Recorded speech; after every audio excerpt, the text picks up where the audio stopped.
at how to create an Angular application in Visual Studio using the new templates that the .NET team is releasing with ASP.NET Core 2.0. And then we're going to look at how you would create an Angular application using a web API backend with an Angular front end without that templating. Okay. And then we'll look at how to use the template with an open source framework called NativeScript.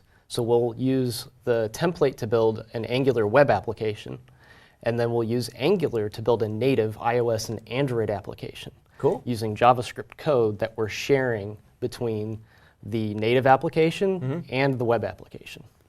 So it's 3 interesting scenarios, and they're all just a little bit different. Right. They fit different development types or different team types.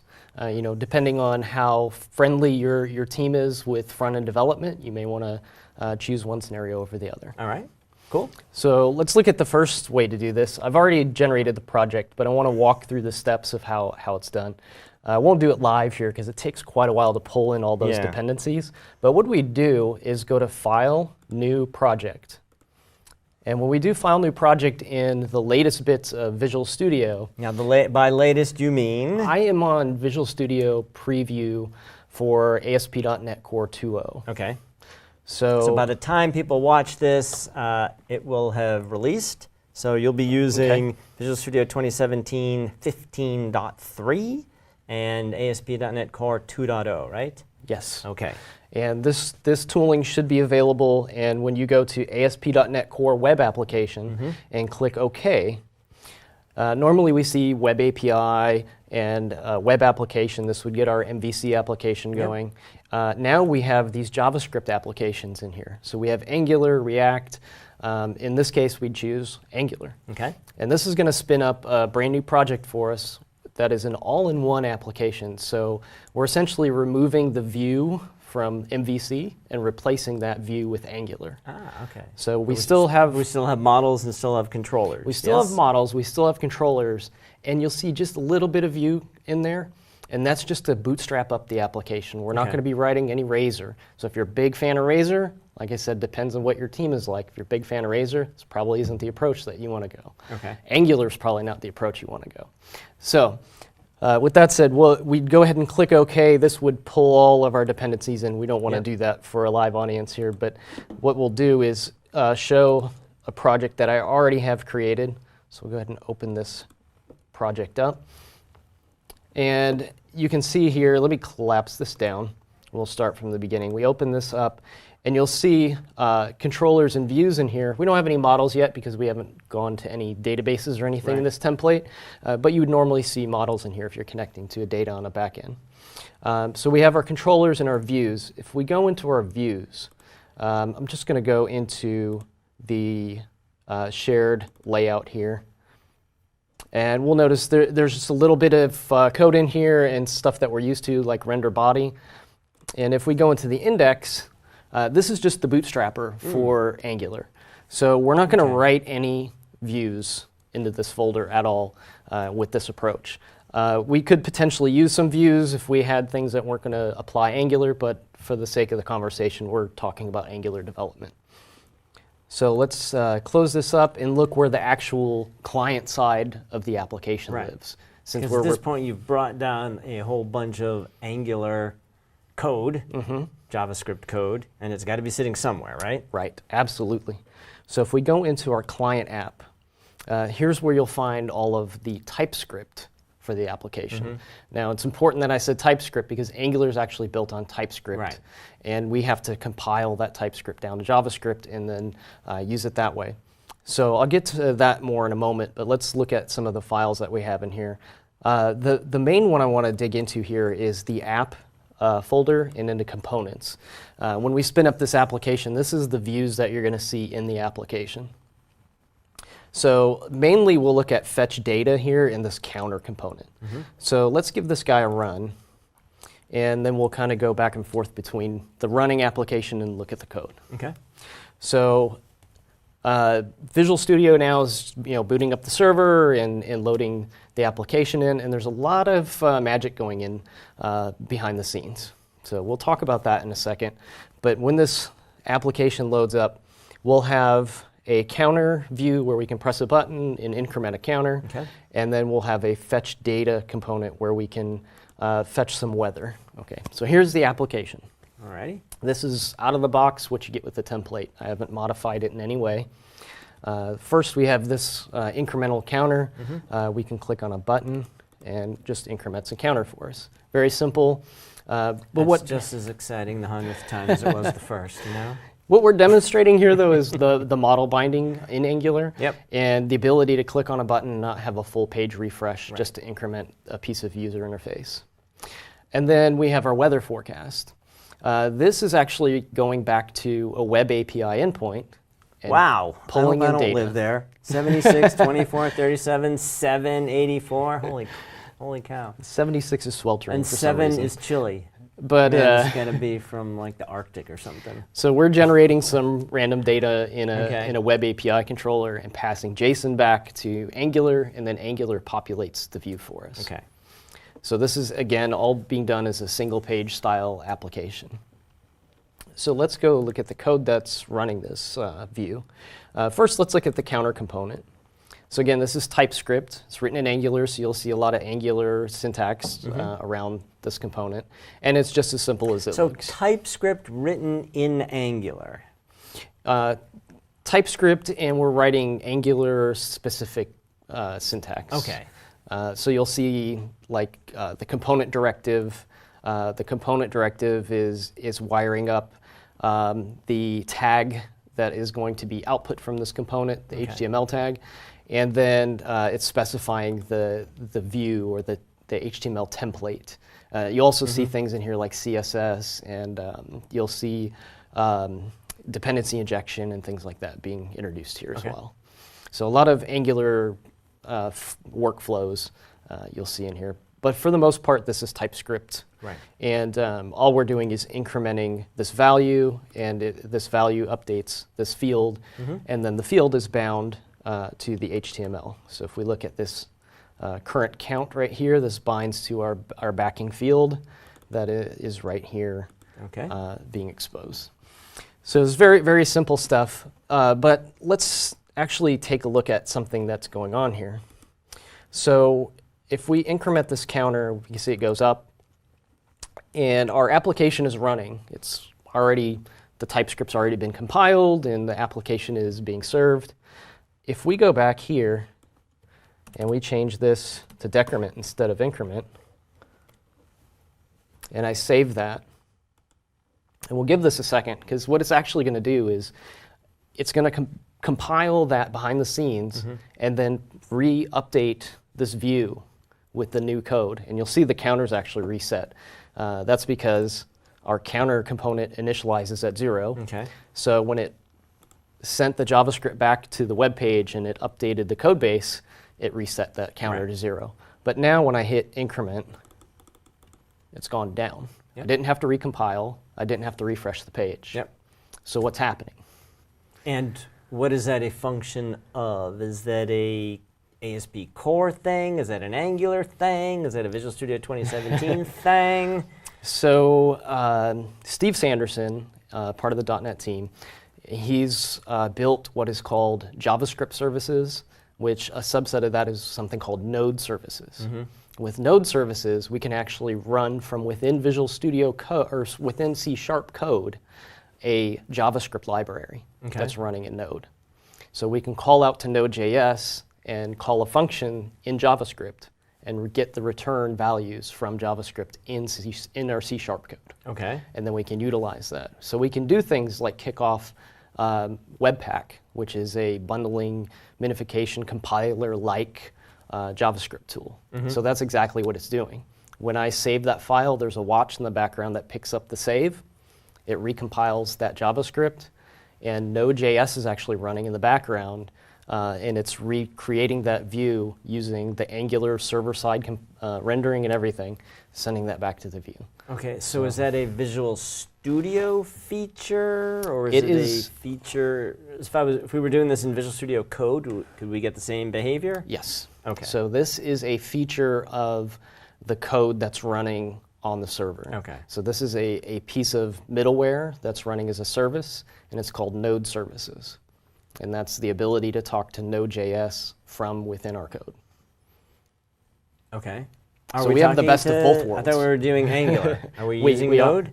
So Angular uses Node.js Got it. Okay. to create server-side rendering. So we're used to doing server-side rendering in .NET through Razor, and the HTML is built up on the server and sent down to the client. With Angular, the same thing is happening with JavaScript and HTML and Angular components, but when it's happening on the server, it's happening in Node.js. Okay. Cool. Got it. So with that piece of middleware, we're able to talk to a Node.js instance without having to serve directly to the client through Node.js. So we can still serve through our application. All right. So that's the magic that's happening under the hood there. I can actually demo that in a minute, but let's walk through the rest of this template first. So we have the counter component, and you saw how I can update that code in real time. And if we go back and look at our application here with the TypeScript for the fetch data component, this is going out to our API, and it's calling API sample data weather forecast. So this endpoint actually exists in the same project in our controller. So if we go to controller and look at sample data, this is where that fun weather data that you're having some fun with, this is where that's generated. Got it. So if we look at our API route here, we have our API/controller, so it grabs the controller name, which is sample data controller, whacks the controller name off the end, so we get sample data. Yep. And then our action is weather forecast. So that's where you see that API on the fetch data component. Okay. So this is actually going out to a C# backend web API call. JSON is returned from it, and then Angular parses that and repopulates the web page with the appropriate HTML and data that's being bound. Okay. Okay. So this JavaScript services component that I was talking about, this is really cool stuff that's been built. And I'll just demo this really quick because it's such a neat piece of software. This project that I've just pulled up here, this is just a bare bones web app. There's nothing going on here except we're spinning it up. So you'll see we have a simple service layer being spun up. And then I'm making a call to get this node services package here. So I've got our service being registered as add node services. That's that service I talked about that goes out to Node.js and runs modules and can get back the code. And you'll see I'm invoking a JavaScript method here with node services.invoke, and then it's going to return a string. And it's going to return other things like an integer and so on. And then the name of the script is just going to be greeter. Now, I don't have to tack on the JS. It knows that. It's understood that that's what it's going to be. And if you look in the root of the application, I have a greeter.js file. So let's open this guy up. So this is just using module syntax. And it's saying we have a function, and it's going to take a parameter of a callback and a parameter of a name. And we're going to just concatenate something onto hello from node. Okay. Okay. And then our callback will be received in our C# code here, and we can use that. And we're just going to write that out to the web application. So when I run this, you can see I'm calling invoke async greeter with Visual Studio Toolbox as the parameter. When the application spins up, we should get hello from node, Visual Studio Toolbox. Cool. So we actually ran Node.js code from within our C# application. So it's very cool stuff. Yeah. And that's how that template works, is it's got that built in behind the scenes. Very nice, very nice. So this is actually a really good starting point for this most marriage people. of web and C# seems to be very interesting. Does it kind of lead into the WebAssembly conversation? Are they related? WebAssembly is kind of different. Okay. WebAssembly, we're talking about running the app, compiling the code onto something that the browser can understand Right. directly on the browser. This is kind of more magic.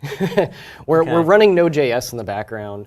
Node already understands JavaScript, and we're just calling out to that and getting the results back from it. Okay. So it's a little bit different, and it's actually running, that instance is running on the server, not on a browser anymore. Okay.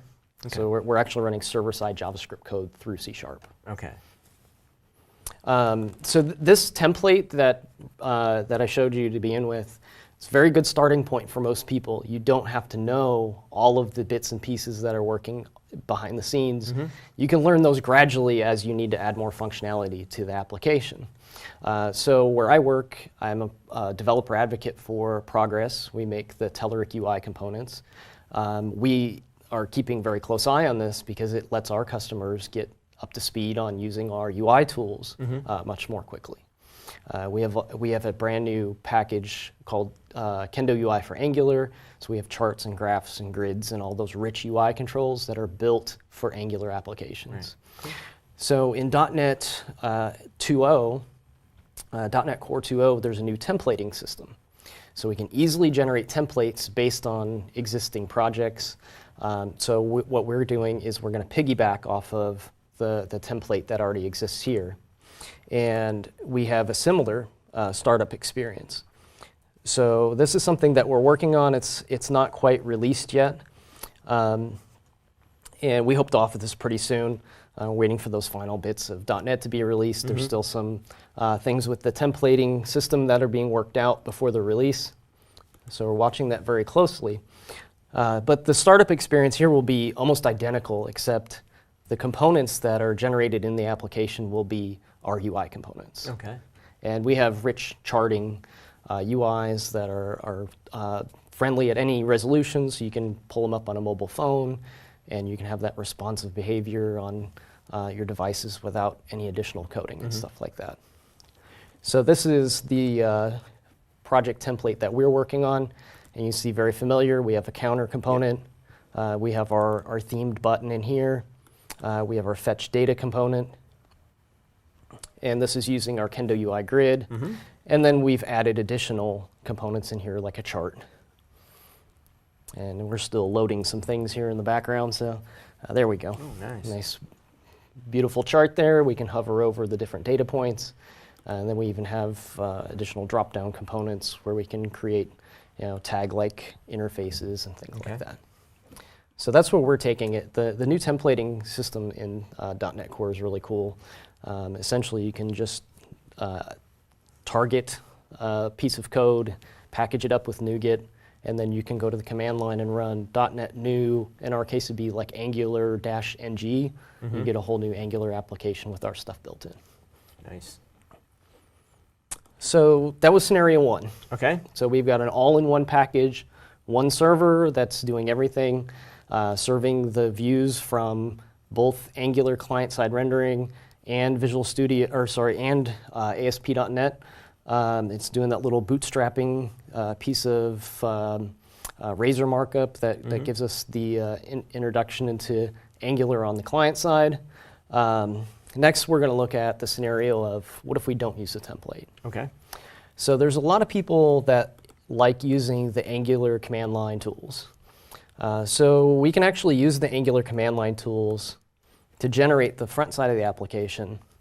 And then that changes how our back side of the application works. And we're actually going to need 2 server instances to deliver all of the content to the client. One piece of it will deliver the UI, and then the UI will talk to a web API server on the back end. Okay. So again, to keep this brief, we'll just kind of walk through the steps of spinning this up. Let me stop this previous demo from rolling, and we'll get into the File New Project again. So we'll do a File New Project web API, and then once we've created that application, we'll do a Angular command line ng init and start up a new application in the command line, and then we just pull those projects together. Okay. And our debugging process is misbehaving. So it's giving us a little struggle shutting down here, but we'll spin this guy up here shortly. Okay, here we go. So we can do File, New Project, ASP.NET Core Web Application. And then instead of choosing Angular this time, we would choose Web API. Okay. So that gives us our backend. Once we hit OK, we'd generate that backend, and we'd go into our application. And we would go into the command line. We would do a new Angular project, and then we'd add that project. And I've pulled up the wrong one here. Let's go back to this guy and do our backend for Angular project. Yeah, loading all the dependencies in on these is pretty lengthy over Wi-Fi even. So it's easier just to show you projects that I've set up already. Yeah. So the file new Web API would be this project here. This is our Web API controller. We have controllers, and I've recreated that sample data controller. Okay. So this is our fun weather service again. And then to add the client app, the Angular client app into Visual Studio here, we would just right-click and do Add Existing Website.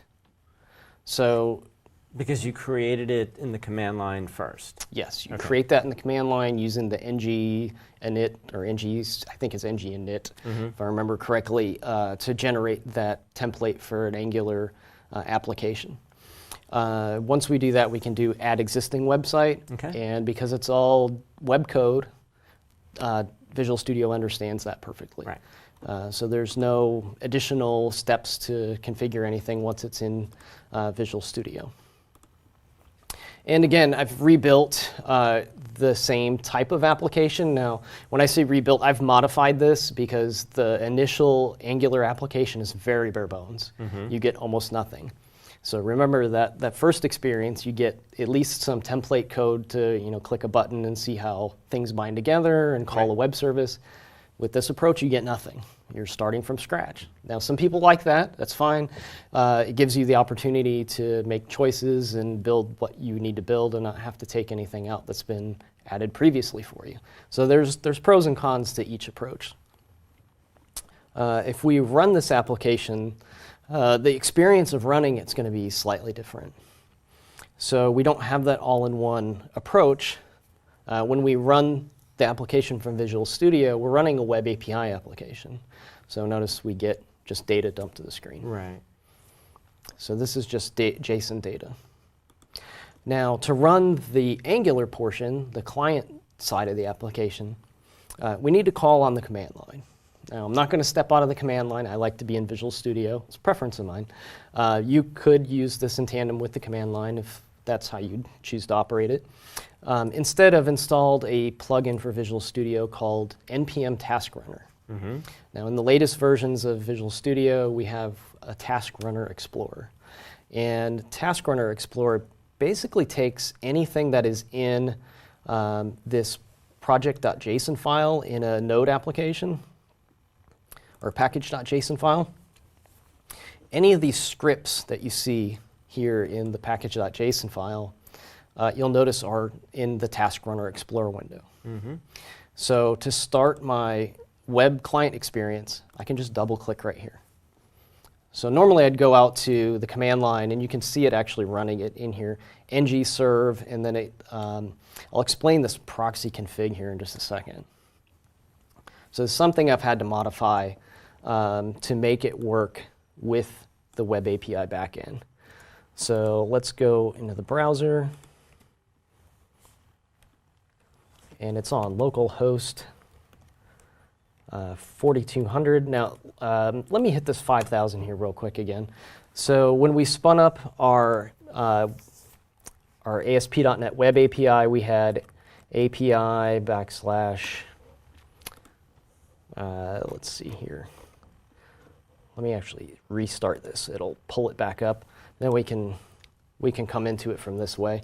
So when we started up our Web API project, we're hitting that raw endpoint. There it is, localhost 5000. Right. And then our API endpoint. And it's important to note that because our client app is running on a different port. So when we spun up the client app in the console here, it says go to the browser on localhost 4200. Okay. So if I go to localhost 4200, I've got Hello World, and I can click on Fetch Data. Notice not beautiful like the last app. Again, I had to start from scratch, so I just did the bare minimum to get this going. Okay. Now, like I said, localhost 4200, the code is going to be looking for an API on localhost 4200. Our API is actually on 5000. So what we have to do in this situation is we have to create a file called proxy config. So this is port forwarding for Angular. So it's telling the Angular application our API is actually on a different port. So when you see this /API path come through, we're going to forward that request over to localhost 5000. That ties the two together for our development experience. Okay. Okay? So it's a little more ceremony here to get started, but there's teams that work separately building the API infrastructure, and then you have your front-end developers that are building Angular. They might use Visual Studio Code. They might use Vim, some other thing, but this lets you have that scenario where you can work with both. Okay. Okay. So just different approaches for different teams with different skill sets so far.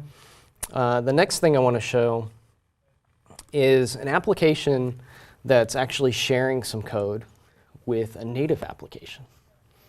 So we're still using Angular, Right. but we're building a native application. There's no web views. There's no magic. We're taking an Angular application with TypeScript, and it's compiling down to JavaScript. That's being translated to native API calls on the devices. And we're using an open source framework called NativeScript for that. So let's take a look at how that operates. And again, I'm going to use all Visual Studio tools. And who wrote NativeScript? NativeScript is by Progress, the company that I work Okay. for.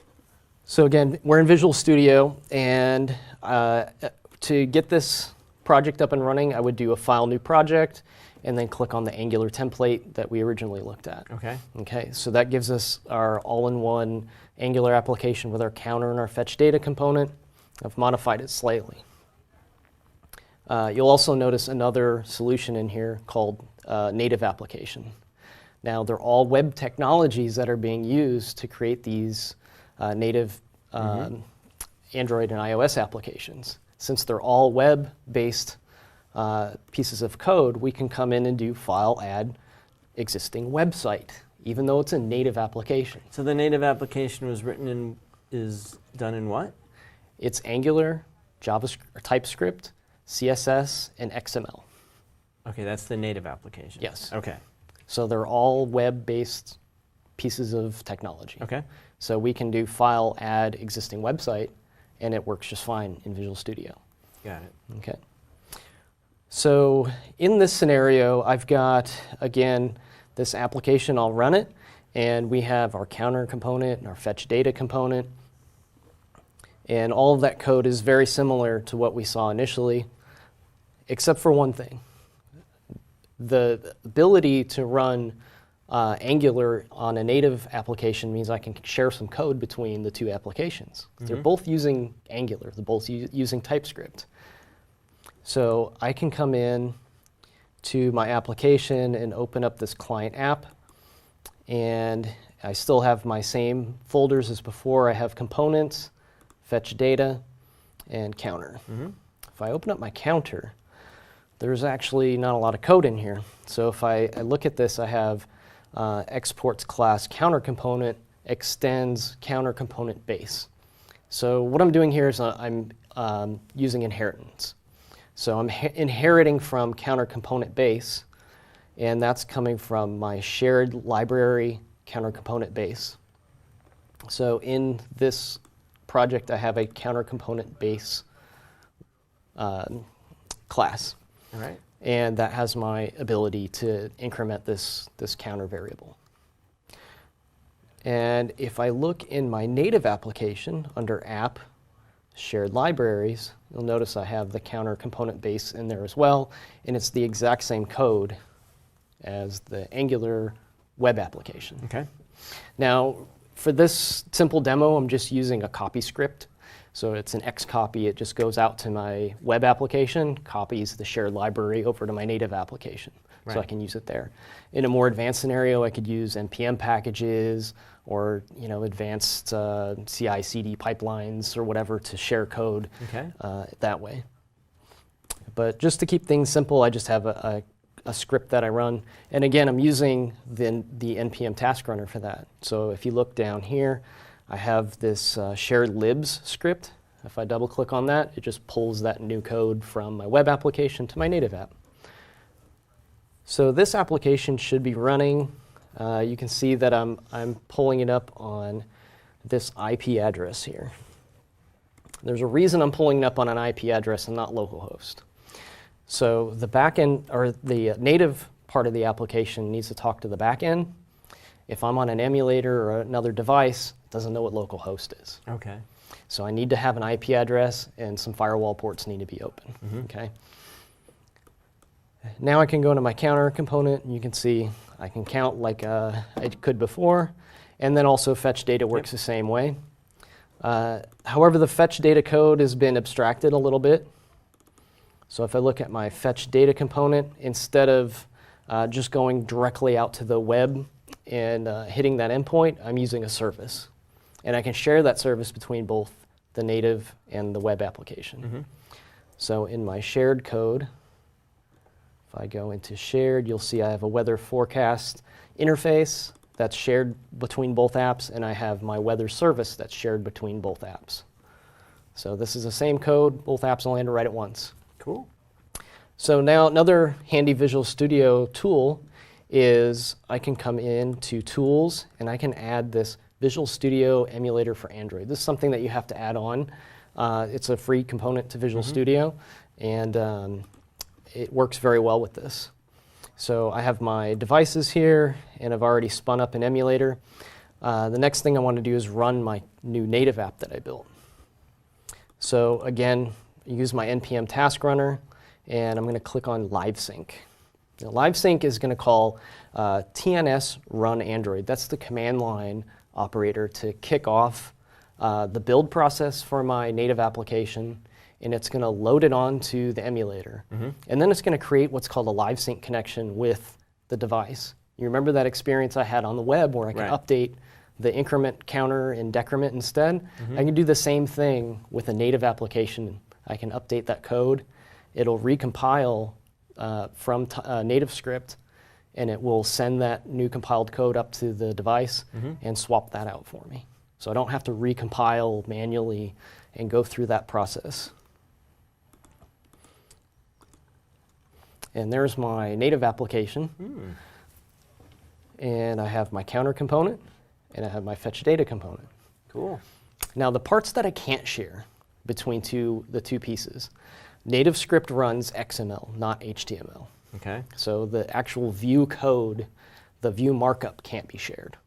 There's some similarities. We're using Angular directives. So if you're writing Angular, some of the things like creating templates and looping over objects is the same in the view code.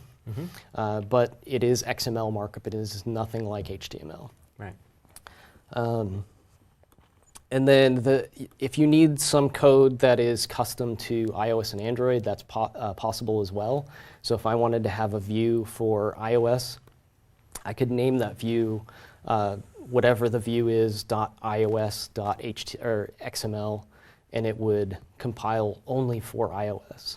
Oh, okay. So I can target specifically if I want to. Otherwise, it's shared between the two operating systems. And those are native views as well. So when we write an XML component, let's pull one up. They're actually, the extension I'm using is HTML because it's more friendly with Visual Studio and Visual Studio Code. Otherwise, you get a lot of red squiggly underlines if you just try XML. It looks for namespaces and things, and it gets kind of crazy. But you'll see I have a label. It's not like an HTML label, but it's a label. When I write label in this XML format, it maps to the native label control that's on iOS and the native label control on Android. So it's pulling up native view code on those devices. So there's no web view being run in the browser, like in a